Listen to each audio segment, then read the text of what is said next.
Nouvelle session de peinture concernée aux figurines de ma pile de la honte. Pour rappel, j'avais sorti 26 figurines. Il y a maintenant 2 sessions de peinture que vous pouvez voir dans les vidéos précédentes. Ça a globalement bien avancé. Je vais maintenant continuer la peinture avec une reprise sur le trébuchet qui m'était suggéré en commentaire de supprimer là, cette partie-là qui dépasse. Donc je ne sais pas encore trop comment je vais faire, mais je vais m'attaquer à ça et faire en sorte que voilà, ça soit intégré dans le socle. Et ensuite, je vais poursuivre ce que j'avais commencé et arrêté à la dernière session, c'est-à-dire la reprise sur le dessus des capes des spectres. Donc voilà, donc là j'ai passé les derniers caps en couleur que je souhaite. J'ai fait un petit wet blending pour reprendre sur ma couleur précédente et maintenant il me reste tous les éclaircissements à faire en local. Je vais essayer de vous faire un focus, pareil, ça m'a été demandé en commentaire. D'ailleurs, je reviens là-dessus, je vous remercie énormément pour la dernière vidéo, j'ai eu plusieurs commentaires, ça me fait énormément plaisir. En plus, ils sont tous très constructifs avec des améliorations ou des suggestions. Donc vraiment, c'est vraiment ce que je recherche au maximum. Voilà, moi je vais réinstaller tout mon setup, là ça fait 2 semaines qu'il dormait. Je m'installe, on s'attaque à la peinture et je vous fais des petits zooms et des focus.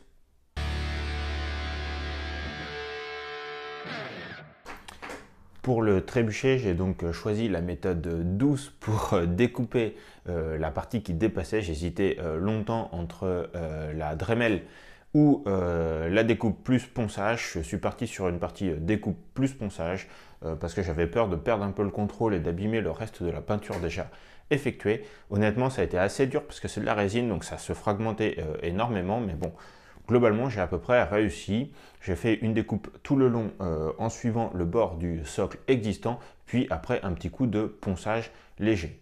Ensuite, j'ai réenduit avec la pâte Valero. L'idée était d'avoir la même texture. J'en ai profité pour combler un petit jour là, que j'avais laissé au moment, je ne sais pas si au moment où j'avais renduit, s'il y avait eu du retrait ou pas. En tout cas, il restait un petit jour qu'on voyait, donc ça me permet de corriger un peu mes défauts. Concernant la peinture, malheureusement, le pot que j'avais utilisé s'est terminé lors de la peinture de la session précédente. Pardon.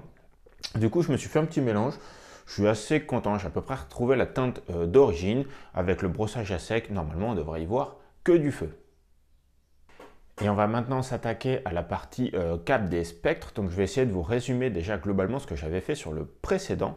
Donc sur le précédent, je suis parti du coup d'une couleur qui s'appelle le Vresse Black, sur lequel j'ai passé 2 couches pour avoir une bonne couvrance. Et ensuite, je suis resté sur cette couleur. J'ai fait un premier mélange très léger avec du Gelatinous Blue, donc un bleu très très clair pour avoir une première passe sur laquelle je passe toutes mes arêtes. Et ensuite, je viens reprendre les angles d'intersection au Gelatinous Blue pur. Donc ça, c'était sur le premier, ça c'est globalement bien fait. Pour ça, j'utilisais un pinceau de taille 0. C'est vrai que je les utilise peu globalement, mes autres pinceaux hormis le taille 2. Mais là, voilà, j'avais besoin d'un certain contrôle, donc une peinture bien diluée et vraiment faire des lignes les plus fines possibles.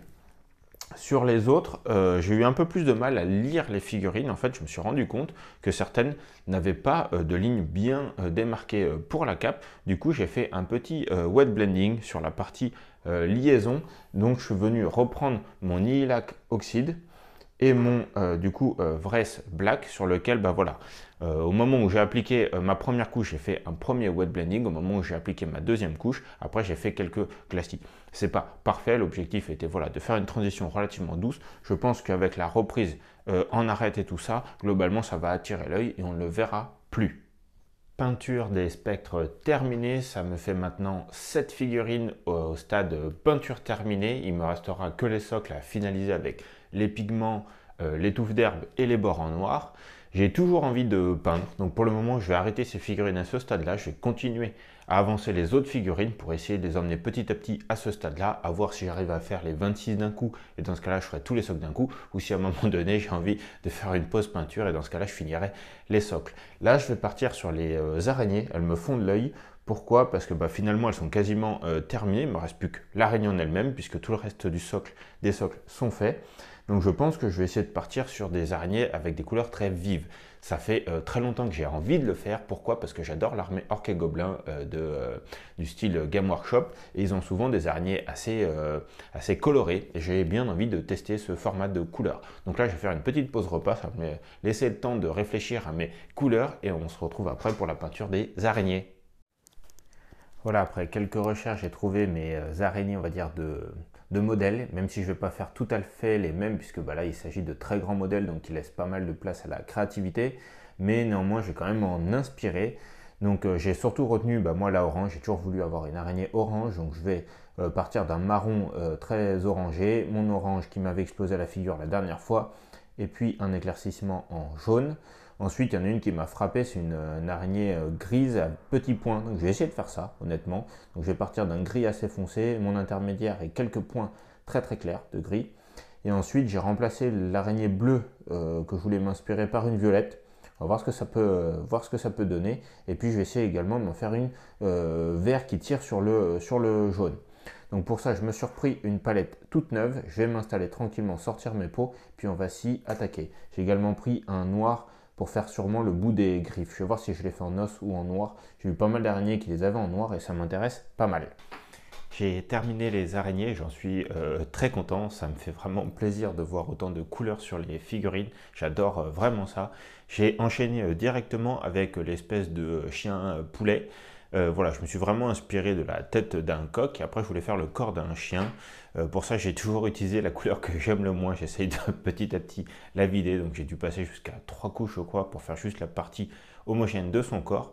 Ensuite, je me suis amusé à faire plein de petites lignes de 2 couleurs différentes. Puis j'ai repassé un lavis dessus. Enfin non, pas j'ai passé un lavis dessus pour homogénéiser le tout. Et honnêtement, ça a été assez rapide à faire et la figurine, je la trouve franchement pas mal pour mon niveau. Donc maintenant, j'ai décidé un peu de pivoter sur mon projet. J'ai besoin de faire un peu de tri là dans mes figurines. Donc je vais terminer totalement celles que j'ai déjà peintes. C'est-à-dire qu'il me reste à mettre les pigments, il me reste à mettre les touffes d'herbe et peindre les bords en noir. Ça devrait faire une petite dizaine de figurines de peintes, voire peut-être un peu plus, je vais voir, je n'ai pas compté. Mais voilà, l'idée c'est de finir cette vidéo avec du coup le reveal complet de ces 11 figurines et je ferai également les shorts puisque elles sont pas mal regardées, donc je suis assez content pour ça et je vous remercie évidemment. Voilà, j'ai terminé la totalité des 12 figurines, donc avant de passer au grand reveal, je voudrais vous présenter ce qu'il va rester pour les prochaines sessions.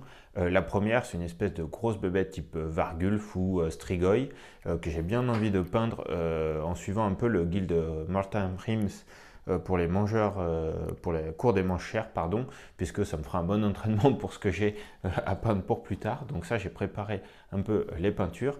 En deuxième, c'est la baliste.